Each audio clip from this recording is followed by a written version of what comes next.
Before we begin, thank you very much to Kodiak in All Black for joining the Patreon campaign. Thank you very much for the contribution and to help keep this channel going. Yeah, the grind keeps grinding as long as you guys want the grind to continue. The Patreon campaign is the best way to actually do that. And I do want to do a lot of things with it in 2024. I want to upgrade what it's doing and how much I'm giving you. I want to post more to it. That's what I've been bad at. So there is a teaser. There is a teaser up for a 2024 project. If you're a member, you can go check that out. I want to post more of that because that's going to be very exciting for me to get into. But that is for a later date. We are here to talk about something else, which also will not be giving us any updates until next year. Reactivate finally gave us some kind of information, some kind of update about this video game, and there is no update. They've announced that they won't be revealing any new content this year, which is kind of shocking considering this game was announced last year. We kind of assumed that the Game Awards, where the game was announced last year, would be where we'd actually get to an update or some gameplay or some kind of information. Nope. We're just going to kind of sit back and wait a little bit longer. That little teaser trailer is still the only tangible thing we have that's directly from the developers. It sucks. It really does, because we've been waiting in anticipation for this thing for a year. We expected something by now. We do get the good news that it's going to be updated to the Unreal Engine 5, so it's going to look and play nicer than it was originally. So, okay, I'll give you that. However, we know we're not going to get any updates until 2024, which is disappointing to say the least. And it sucks, because we really need a good one to come out. And I'll be fair. I'm not against a game getting delayed so that it can be as high quality as possible. If that's what's going on here, great. I'm all for that. But it does continue this trend of Transformer video games just kind of seeming on the back foot of everything. So let's kind of take a look at a history of some of these games. It's not going to be literally all of them because I do not have direct experience with all of them. Once we get into like all the movie license games, I start getting a little bit blurry. And there's a few from different sources, like the mobile games I have never played, so we're going to stick to console releases here. And that goes all the way back to the Commodore 64. Okay, so Transformers was actually there at the infancy of video games. This was when video games were on audio cassette, not cartridge. Cassette tape. You'd stick the cassette tape into the cassette deck. It would read through the entire thing, and it would give it all the programming all at once. It would save it to its internal memory, and then you would play the game.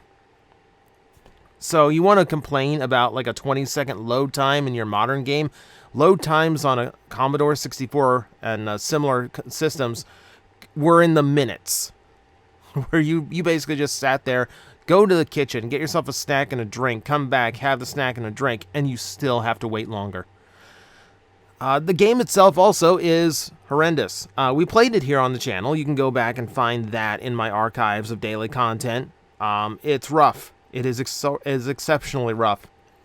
No, we didn't get into... Keep in mind, this is the infancy of video games. Like, they were just figuring out how to make a sprite go across the screen and interact with environments and enemies. So, okay, fine. You can get away with that. But by the time the Famicom and the NES rolled out, we actually had a handle on how to make a very good video game, and we still failed. Convoy no Nazo, we famously did in this, is episode 10 of Plastic Addict. And it was Mystery, a game also known as Mystery of Convoy. Convoy. It does play like a video game. It also plays like a very poorly coded video game that no one actually play tested. It's dull, it's repetitive in that I think 3 of the stages are mirrors of other stages. Or like literally, like if you go down a level, like if in level like 7 you go down this vertical level, in stage 9 you're going to go up the vertical level. It's the exact same layout. It's bizarre in how lazy the game is, and very, very bad to play. There is another game that was for the Famicom. It's for the Disk System for Headmasters. It plays very different from Convoy no Nazo, but it's still not great. We'll probably do that at some point, just for the curious. But it's kind of shocking that, like, in the height of their popularity in the 80s, Transformers did not get any video game release here in America. It was weird, like, unless you played a Commodore 64. But they never made an appearance on the original Nintendo Entertainment System. To get onto a major console in the United States, we had to wait till PlayStation 1. They completely skipped the 16-bit era. Now, to be honest, that's fair. The only thing that existed in that time was Generation 2. We were on the downswing of the franchise, so no big surprise. No big surprise there. But Beast Wars actually did get a video game coming out for the PlayStation 1 and PC. And I streamed this game, and I couldn't handle it. The game is horrendously bad. Horrendously bad. So I'll give you a screenshot just as an example. So that's Inferno that you're playing as in this scene. I have no idea what it is he's fighting. Really, I don't know where he is, because it certainly isn't prehistoric Earth. I don't know what was going on in this game. As far as I can tell, this was just like a generic video game that the company was just waiting to drop a license onto, and then they just made up everything afterwards from there. Nothing in it tells me that this is a Transformer video game. It just feels like the Transformers are literally stapled into place, where they literally could have pasted any kind of character they wanted. Like they transplanted everything from a pre-made video game that had nothing to do with the franchise. To no surprise, the game is awful. It's an absolute mess, overly difficult, barely anything to do with Transformers outside of who you're playing as. It doesn't help by the voice cast being terrible, because it is absolutely not the original voice actors. No. We'd have to wait one more game in order to hear the Beast Wars voice actors, and that was for Transmetals on the Nintendo 64 and PlayStation 1. This is a weird one because this was exclusive to Blockbuster, and I didn't mean you had to go to Blockbuster to buy it. I meant you were only able to rent it. The only people who own these are the ones who managed to be the lucky ones when their Blockbuster was shutting down and they were selling off all of their inventory, that maybe you scored a copy of this thing. Maybe if you were lucky, you got there first to get one of these actually in your hands, which leads it to be a really weird collector's item today. Now, again, it's terrible. It's a 3D fighting game featuring the Transmetal characters, and it's not great, but I will admit, I actually had fun playing this one. This one actually does seem to have a little bit of redeeming quality to it. The gameplay's a mess, but you kind of have fun being a Transformer. They did include a lot of fun alternate palettes that I'm surprised FunPub never did for repaints. You got secret characters like Ravage and Starscream redone from the existing models. So, like a Transmetal Waspinator redone in his Season 1 colors, and then with a really weird Starscream-esque voice actor. The original voice cast did return, like I said, so you actually got to hear the real voices of the characters. And there's even a toy mode where you could just play around with the models and go through all their transformations. It was actually, about as good as you could imagine for a Transformers game. If it had just been polished and fine-tuned a little bit more, could have been something cool. Also worth mentioning, if you played the PlayStation version, you also had access to a few extra characters like Quick Strike and Silverbolt, who didn't appear in the N64, I presume because of memory limitations. But still, this was, to this date, the best we got. That's actually a pretty sad thing to mention. Keep in mind, this was Transmetal, so 1997, 98, somewhere around there. The Transformer franchise was over a decade old, and to date, this was the best video game. Of course, in North America, it was game number 3. Super weird.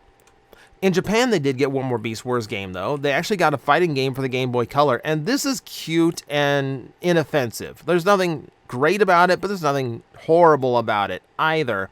It mashed together characters from I believe all 3 Beast Wars series in Japan. Even on the cover here, you can see Lio Convoy. You can see this normal convoy. Mega Storm is in there. Scuba. I see Scuba. And you're also going to see, oh man, I can't remember his name. Guile Dart, there at the top. So yeah, it's fun, it's inoffensive, and it's the only place in the fiction where you can actually see Star Upper, the kangaroo transformer. It's fun and inoffensive. Now I understand why this one wouldn't come out in America, because half the cast were characters that no one in America knew who they were. They could have worked around that, I'm sure, but it probably wasn't worth the trouble. It's a cute game though. It's completely inoffensive. No. Where we really thought we were finally going to get our heyday, where we finally were going to get our game, was in the PlayStation 2 era, because that is where Transformer games actually started to exist. In Japan, they had what was originally Transformers Tatakai, then just renamed Transformers. It is the very first G1 game since Headmasters on the Famicom disk drive. And I streamed this one too. The archives are floating somewhere on my channel. This one is rough. Yes. It is bad. It is bad, but I think it's a fun kind of bad, where I actually had some kind of amusement out of how bad it was. Like watching a film that would be on Mystery Science Theater or something. It's enjoyable in a way I don't think they intended. Let's put it that way. That said, the cast of playable characters is huge. The transformation element is there, and it's appropriately implemented. They have 2 distinct stories for Autobot and Decepticon, and there's even incentives for replaying both of the campaigns with more unlockable characters. So at least they tried. They actually tried really hard on this one. I just don't think they had developers who cared, really. The most interesting about this is that the dialogue in the game and the text is entirely in English. It's all just budget voice actors that the company in Japan could get, but it is in English. It seemed like it was primed to just be ported into the US. Never happened, which is super weird, because it just seemed like it was ready to play and be made. Literally all you'd have to do is just switch it to work on a US PS2, give it a new box art, and release it. That's all they would have had to have done. And even that was not viable enough. I'll tell you how the game came out. No. We had to wait another year in America to get our PS2 Transformer game, originally called Transformers Armada. It also just became Transformers. Oh, I'm sorry, Transformers Brand. Not sure why they went with that one. It is an Armada-based video game, complete with Minicon collecting and battling different Decepticons throughout different parts of the world. And dare I say, this one was actually good. I mean, it's sadistically difficult at times, and it does reuse some things, like some boss fights. There's some notable absences. Demolishor was originally planned for the game. He got cut, so instead you're refighting Starscream at some point in the story.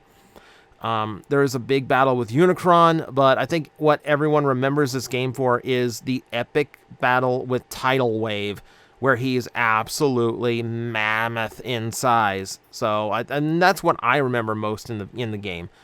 It's decent for what it is, and it's definitely enjoyable. It helps that David Kay and Gary Chalk came back. I don't think the rest of the voice actors came back though. So you actually did get a half-decent game here. It's just odd that they were hiding the fact that it was Transformers Armada-based, almost like they were trying to cash in on the fan base hype of a game just titled Transformers potentially coming out. That's when we thought Tatakai was being released in the US. So I don't know. But moving on from there, we were still kind of in the PlayStation era when the live-action movies happened, so of course, live-action video games happened. This is where things start to blur in my head. Activision put out games for They put out games for the first 3 live action movies. I played the first one, and I can remember it being okay, but I knew I wasn't playing a fantastic game. That's the thing.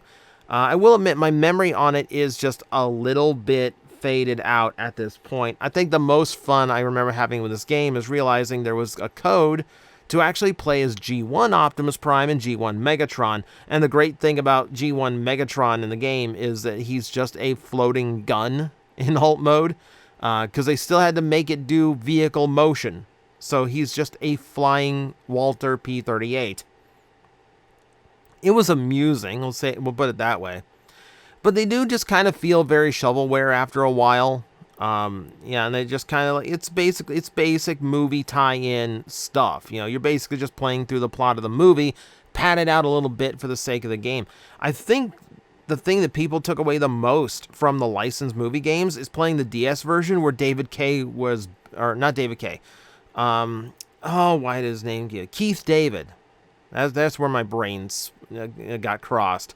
Keith David was the voice of Barricade, and everyone loved it.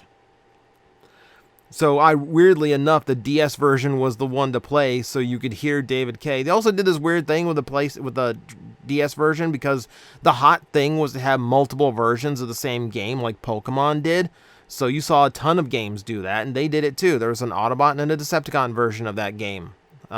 It was weird. Not the only handheld games that came out for Transformers, though, because Animated came out for the Nintendo DS, and this was a super bizarre game. So you had segments where you basically had like chase segments on a highway where you played as Prowl and you were chasing down Decepticons on the road, but that's all the vehicle you actually got to use in the game. For the most part, you were playing as Optimus Prime, Bulkhead, and Bumblebee in a puzzle platformer.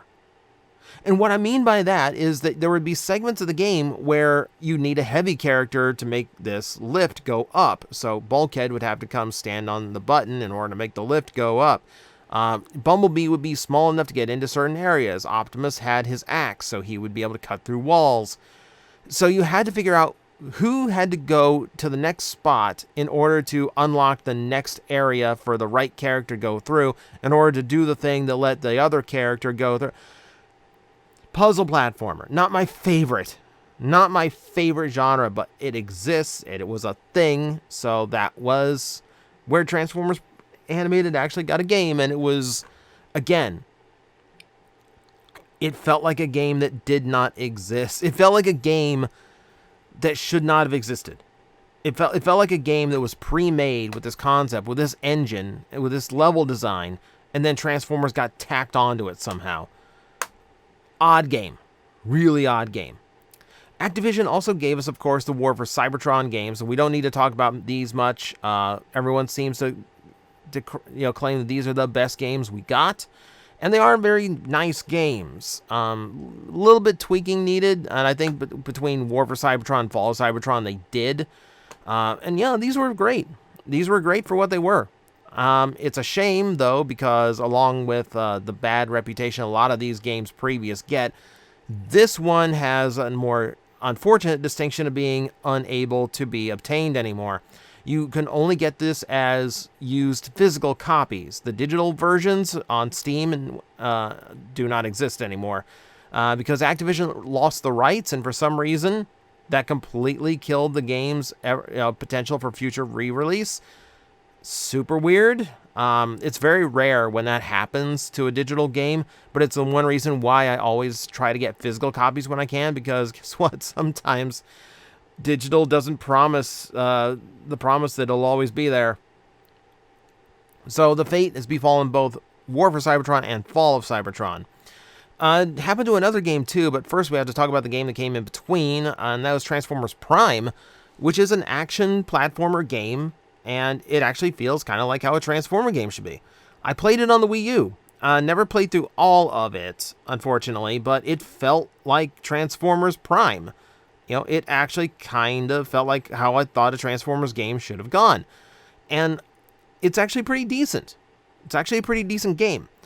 It's unfortunate that nobody knows that because we were in the Wii U era where nobody bought the Wii U. It came out on the Wii, but that was when the Wii was at the end of its lifespan, and the only people playing it were retired people who wanted to play Wii bowling all day, or people who really wanted to play the new copy of Just Dance, which for some reason persisted long after the console's death.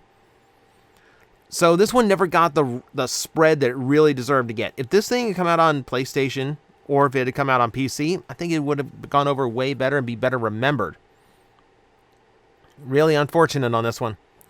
And that does move us on to the last entry for this list. Well, no, not for this list, but like for this segment of unfortunate games.